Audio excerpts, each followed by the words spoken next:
Whew. I really hate winter. That might be a strange statement coming from someone who's lived in Ontario their entire lives. Like, I'm pretty used to cold winters, I just don't like them. And it wasn't always like this. Like, when I was little, I used to love winter. It meant snow days, tobogganing, snow forts. It meant going outside after a huge snowfall and being able to just, like, run through all that glittering, untouched snow that had just fallen, and then eventually come back inside for some hot chocolate to warm up. Then winter started to mean something different when I got older. It meant being cold all the time, and having to go buy snow tires, and having to go outside early to scrape the ice and snow off my car, and then driving very stressfully over snow-covered roads to get to school, because apparently in university they don't give you snow days ever. So basically, once I started driving, I realized that winter's not quite as fun as I remembered it being. I hate the cold, I hate the long walk in from the parking lot to the school through all the snow and wind. I hate the snow drifting across the road. I'm really not a big fan of shoveling driveways either. Also, I, like a lot of people, tend to get very down in the winter. Call it whatever you want. Seasonal affective disorder, seasonal depression, the winter blues, whatever it is, I've got it. And it's not fun, believe it or not. I really hate that my whole mood is tied to the weather and how sunny or overcast it is. I also feel like it makes me a lot less productive, which isn't helpful at all, considering that basically the entirety of my second semester takes place during the winter. Recently I was reading something about combating the winter blues. I don't remember where it was, it could have been Tumblr or a BuzzFeed article or something. And basically it said that reframing the way that you think about winter can help change your mind about it. Like, for instance, instead of saying I hate winter, you say I prefer summer. It focuses less on the negative feelings that you have about the season and just kind of helps direct your thoughts and your attitude toward a more positive, hopeful, you know, look towards the next season that's coming up. I know they're just words and that can only really do so much, but as someone who is generally very purposefully optimistic, I thought I'd give it a go. I mean, I like to try and see the upside of any situation, so trying to reframe my thoughts this way about winter is, I feel like, maybe helping me, hence this video. You know, in getting the footage for this, I realized that maybe not everything about winter is totally terrible. And actually, the more I think about it, the more I want to appreciate these small things, because they're only around for this small portion of the year. I only get to see snow like this every once in a while, so I should appreciate it while it's here, I guess. There's only so many winters in life, thank goodness. No, positive. And you know, not to sound too sappy here, but appreciating the beauty in nature is something that I've been trying to do more lately, just because it's something we should all do. So, things I actually like about winter. For one thing, I like parts of winter fashion. I basically live in sweaters for as long as possible, and I do enjoy wearing boots and sporting a dark lip. Not that you can't also wear these things in other seasons, but there's just something about them that works especially well in the winter.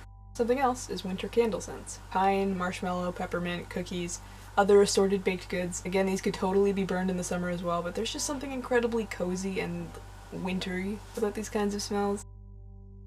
I like watching the birds at the bird feeder. Once again, I'm aware that this is a year-round activity, but it just seems better in the winter. The birds really stand out against the snow. I like seeing their little foot tracks in the snow, speckling the area in front of the feeder. I also think that something about watching these tiny birds flit around in the cold makes me feel better because, well, I mean, if they can brave the wind and the blowing snow, then why can't I? The bird feeder isn't just home to our avian friends, though. Having this feeder also means chasing away the occasional squirrel that decides to sit on the ledge and eat all of the seeds.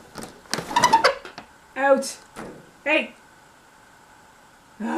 This is a simple one, but I like the crunch of snow underfoot, and the little kid in me gets a kick out of walking across those untouched expanses of white.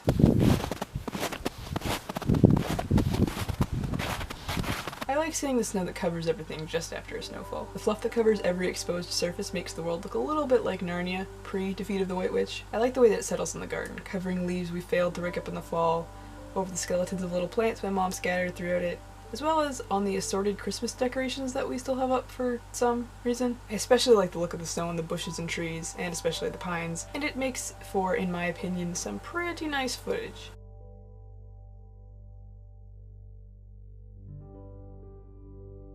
What I don't love so much is the snow that piles up on my car. No, wait, this is supposed to be positive. Okay, more trees, more trees. There we go. That's better. We live right by a field, which always makes for some interesting scenery, especially depending on what crop is planted, but in the winter it can look especially cool, like some desolate stretch of ice in the Arctic or something. Although I imagine the Arctic would look a lot cooler than this, and also have more polar bears. Like I said, I don't love the cold walk into school, but I do have to admit that after a snowfall there is some nice scenery along the way. It just took me filming this video to realize it. I don't want to say that I like freezing rain because I know it's annoying and it's very dangerous, but it did give me a day off school, which was great. And it also looks really cool when it literally just coats everything in ice, like branches and windows. I mean, for those of you who have never seen it before, it just looks like everything got a protective layer of glass around it.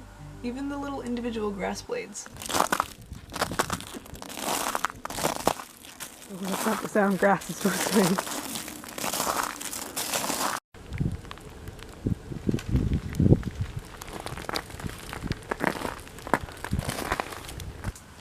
This is literally just a sheet of ice.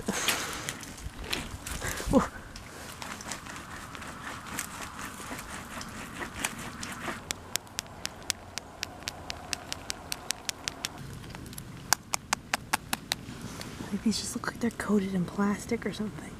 I like evenings with hot drinks after all the homework is done, or at least until I am done with the homework, even if it's not finished. And I have time to myself to go on YouTube, and then scroll Twitter for a bit, and then go back to YouTube before deciding that I'd rather just watch Netflix. Man, I need to get out more. Over the course of writing this out, we've been experiencing some incredibly cold weather where I live.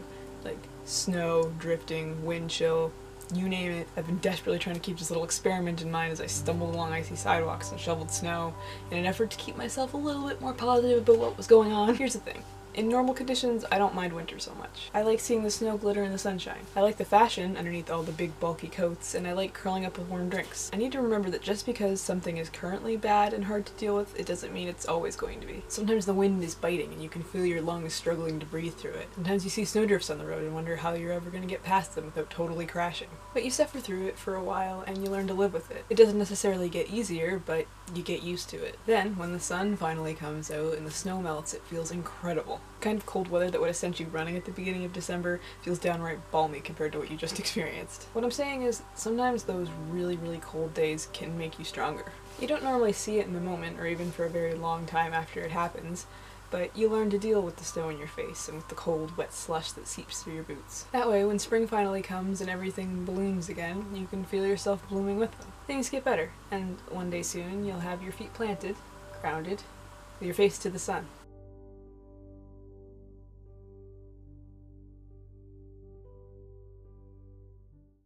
Oh man, like I know I'm trying to be less cynical and everything, but that ending though, we went full cheese, y'all. Full cheese. How do people hold cameras in front of mirrors without the camera being seen? I'm burping. How does this work? How do I do this? Ignore this. My friends and I just watch it to make fun of it. I don't like the show. Leave me alone.